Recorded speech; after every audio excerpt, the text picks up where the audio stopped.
lesión renal aguda. ¿Cuándo le decimos que un paciente va a hemodiálisis?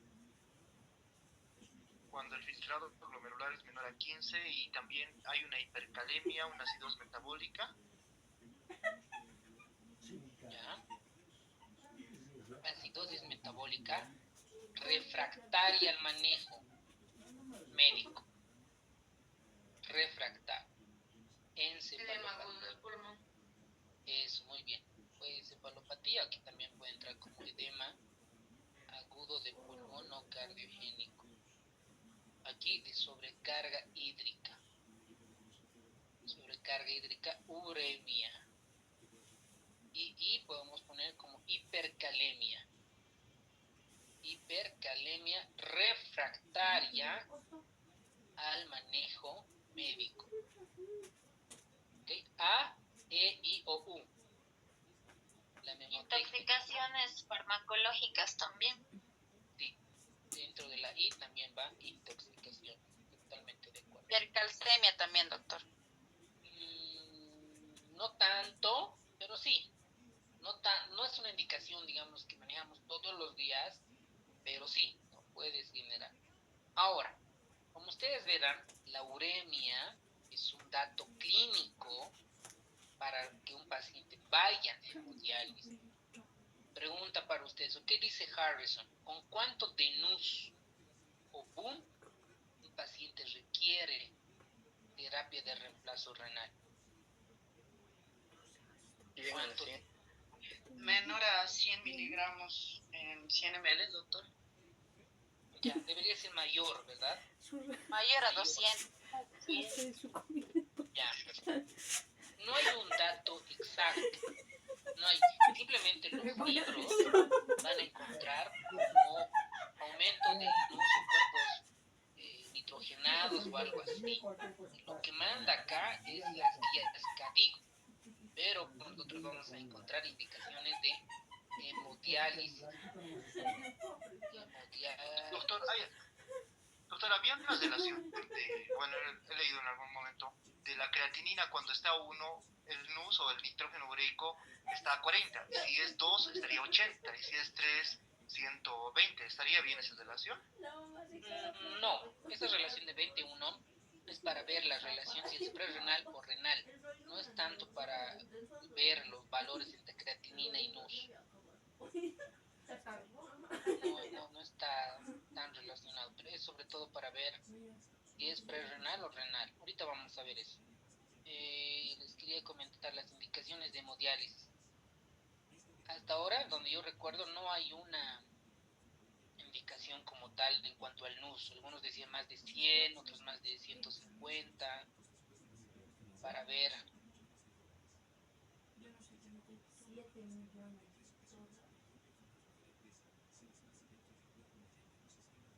ver, aquí vamos a ver. Aquí está. Terapia de reemplazo renal en lesión renal aguda. Indicaciones, miren.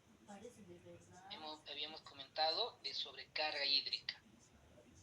Refractaria al manejo diurético, que no funciona con la furosemida.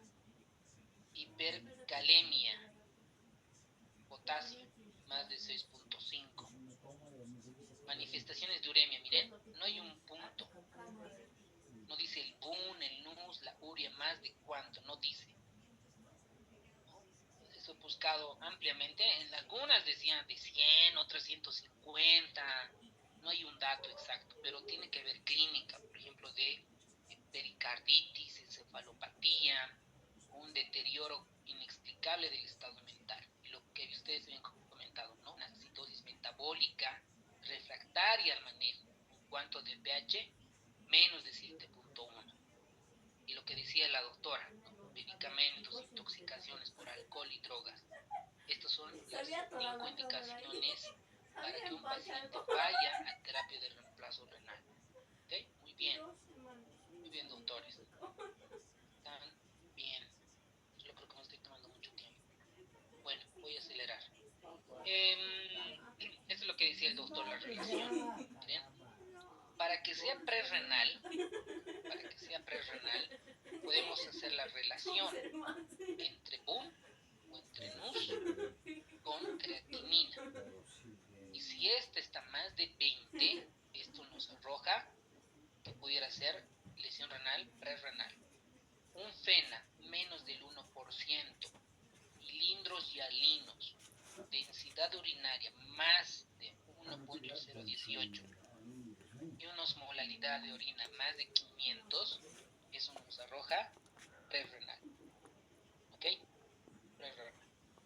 Ahora, un paciente con aquí por septicemia, obviamente vamos a encontrar cilindros granulosos, células epiteliales tubulares. Y el FENA puede ser menos del 1%, sobre todo en principio, pero por lo regular es más del 1%.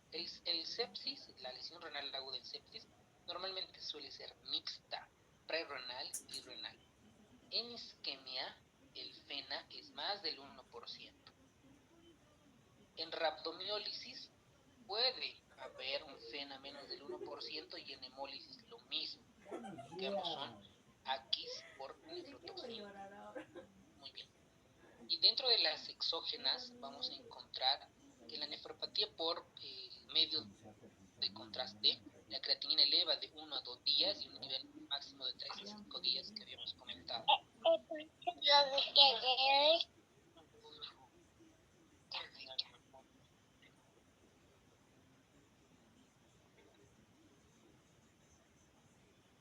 Bueno, entonces en la nefritis intersticial tenemos la eosinofiluria, puede haber piuria estéril.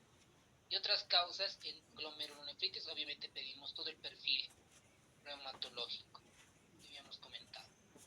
Ahora, ¿para qué pedimos, doctores, un paciente que tiene lesión renal aguda, ¿para qué pedimos una ecografía renal de vías urinarias? ¿Para qué pedimos una ecografía? El tamaño del riñón nos puede guiar si es crónico o agudo. Eso. Para ver si es que hay hidronefrosis, doctor. Eso. Obstrucción. Exacto.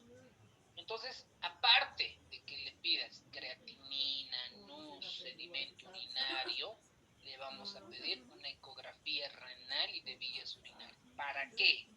Una, para ver si es lesión aguda. Perdón, se ve disminución del aumento, disminución del tamaño, la corteza se ve más pequeña también. Y el tamaño, es importante. Los botes y todo. Muy bien, doctor. Sobre todo aquí nos interesa la relación córtico-medular. Si no hay corteza, entonces un paciente que apunta a ser una enfermedad renal crónica reagudizada. Si tiene buena corteza medular, apunta a ser una lesión renal aguda. Y otra indicación es que nos va a ayudar si el paciente no tiene hidronefrosis. Si existe hidronefrosis, será una lesión renal postrenal, oral. Entonces, averiguaremos si es HBP, si es CACO, si es litiasis u otras causas. ¿No? Muy bien, señores. Entonces, en algunos casos, cuando no sabemos la etiología, vamos a llegar a la biopsia. Y ya para terminar la clase de lesión renal aguda. Hay varias moléculas. Habíamos comentado que la creatinina es un marcador tardío. Nos avisa muy tarde de lesión renal aguda.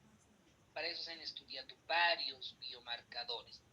Una de ellas es la molécula 1 de lesión renal, y en la práctica no la tenemos en nuestro medio. Puede ser que llegue en algún momento la N-gal, que es la lipocalina relacionada con la gelatinasa de hemotrófica. ¿Qué es importante de estas? Que tiene efectos histoprotectores en túbulo proximal. Luego tenemos otra. Aquí vamos a hablar de la cistatina C. La cistatina C es uno de los biomarcadores prometedores para lesión renal aguda porque se eleva entre las 4 y 6 horas y nos traduce parte de la filtración glomerular y sobre todo de los túbulos proximales. Entonces, este biomarcador es clave para nosotros entender porque es un marcador temprano. Si les preguntan cuál es el mejor marcador de lesión renal aguda, hasta el momento la cistatina C y la N-gal, estos dos. Muy bien, creo que había una pregunta en las preguntas que les han enviado en PDF para ver. Entonces, un paciente de lesión renal aguda, ya sabemos por qué puede morir. ya sabemos. Entonces, como no puede orinar, no tiene diuresis, tiene hipervolemia. Entonces, como tiene hipervolemia y no puede orinar, hace edema pulmonar no cardiogénico. Y esta lleva a insuficiencia respiratoria aguda. Como tiene hipervolemia, hay dilución, diluye más líquido y por lo tanto tiene hiponatremia. Como el riñón no puede eliminar el potasio, porque el potasio lo eliminamos a través de la orina, o no puede, entonces el potasio se acumula, entonces hay hipercalemia. ¿Cuáles son las 4 medidas farmacológicas para hipercalemia, doctores? No, yecas. Ah, no. Para hipercalemia, ¿cómo manejamos? Gluconato de calcio, Eso mismo, doctor. aspirina, furosemida, quexayalate. Eso, muy bien, doctor. Pues tienes un paciente con hipercalemia de 7. ¿No? Sabes que se va a morir tu paciente si no haces algo en ese momento.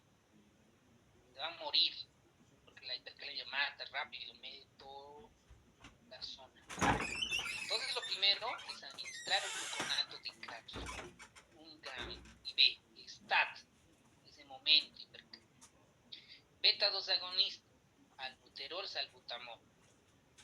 Esta es la mejor cita. No sé si es la mejor, pero esto salva vidas. Me ha salvado muchas veces. La solución polarizante. Solución polarizante. ¿Cómo preparas?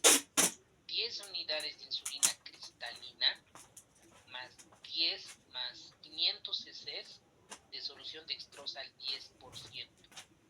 Lo que la insulina va a hacer es meter el potasio dentro de las células junto con los beta-2 agonistas. El calcio estabiliza la membrana de las células. Y si el paciente tiene diuresis, le administramos diurético, furosemida 40, 80 miligramos. Y aquí tenemos uno que se llama el test de diuréticos. ¿Cómo se llama esto? Prueba al estrés en la furosemida. Prueba al estrés. ¿Cómo se realiza? Prueba al estrés en la furosemida. En pacientes que ya toman kilogramo peso, en pacientes que ya toman furosemida y en los que no toman uno. Exacto. ¿Para qué nos sirve, doctor eso? Para ver bueno, si te responde la furosemida, puedes iniciar goteo posteriormente de furosemida para ver si hay lesión renal. Es un Podría también predictor de función renal. No es de función renal. Estás bien, es un predictor. ¿Pero predictor para qué? Para enfermedad renal crónica. No. Doctor, ¿sería para diferenciar de prerrenal y renal aguda intrínseca? Una está bien, y otra. Para predecir también la necesidad de terapia de reemplazo renal, de hemodiálisis. Eso sobre todo. Para predecir que el paciente le voy a indicar diuréticos o le voy a indicar terapia de reemplazo renal. Sobre todo para ver la probabilidad, para predecir si necesita terapia de reemplazo renal.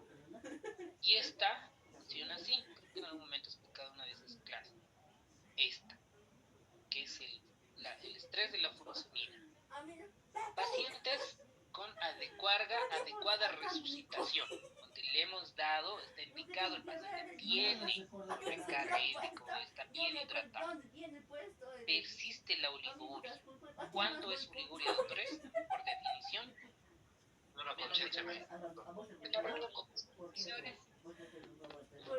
Excelente, menos de 400. Entonces, como dice la doctora, los pacientes que nunca han tomado diuréticos, nunca han recibido, la dosis es 1 miligramo kilogramo y bembolo. Pesa 70, le pasa 70 miligramos. Los pacientes que han utilizado furosemida 1.5, ¿no? Pesa 70, unos 100 miligramos, 120, 115. Entonces pasan 2 horas. Y es más de 200 ml de diuresis pudiera ser una lesión prerrenal oligúrica. Entonces, ¿qué le vamos a dar? Diurético en infusión. 200 miligramos de furosemida en 200 cc IV por bomba de infusión a 40 ml hora, ¿no? Vas titulando, comienzas con 10 ml, vas subiendo a 13, 15, con tal que tengas más de diuresis horaria, más de 50 ml kilogramo hora. Y si a las 2 horas el paciente no tiene diuresis, o está menos de 200, no va a responder al diurético. ¿Qué tenemos que hacer? Terapia de reemplazo renal. ¿Ven qué bonito cómo manejas a los pacientes? ¿No? Para ver que vayas recuperando el riñón. Entonces, más o menos, así se maneja un paciente que está con sobrecarga hídrica y que esté en oligonuria. ¿Ok? Entonces, hiperpotasemia ya sabemos. La hiponatremia ya saben por qué es. Porque hay hemodilución. Está sobrecargado el paciente. Ya. Hipervolemia la sabemos, hipernatremia, hipercalemia, acidosis, también ya la sabemos, acidosis metabólica, hiperfosfatemia, hemorragia, infección, complicaciones cardíacas y desnutrición, y el paciente muere, fallece, y nosotros vemos. Entonces, sobre todo es la prevención.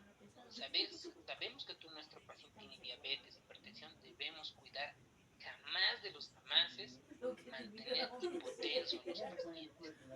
¿Okay? Aquí tenemos los aspectos generales, ¿no? Optimizar la parte de la hemodinamia, uso de vasopresores, eliminación de nefrotóxicos, aspectos, ¿no? Para rhabdomiólisis, ¿qué vamos a hacer? Para síndromes de lisis tumoral, ¿qué vamos a hacer? Pacientes con sobrecarga hídrica, restringir volumen, uso de diuréticos, ultrafiltración. Para la hiponatremia, evitar darle más volumen. Para la hipercalemia, todo lo que habíamos comentado. Y miren la citosis metabólica, eso es pregunta de examen.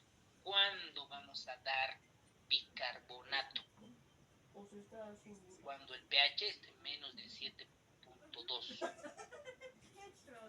Vamos a dar bicarbonato y ahí vamos a calcular con fórmulas, ¿no? ¿Cuánto de bicarbonato? Bla, bla, bla. Para la hiperfosfatemia, restringir la ingestión de fosfatos con los alimentos. Para la hipocalcemia, dar bicarbonato de calcio. Para hipermagnesemia, interrumpir los ácidos que contengan magnesio. Hiperuricemia, nutrición y dosificación de fármacos. Esto es clave, doctores. Dosificar. Y si no responde, pues hemodiálisis, diálisis peritoneal, diálisis intermitente o terapia de sustitución lenta renal. Muy bien, doctores. Con esto hemos terminado lesión renal aguda. Recording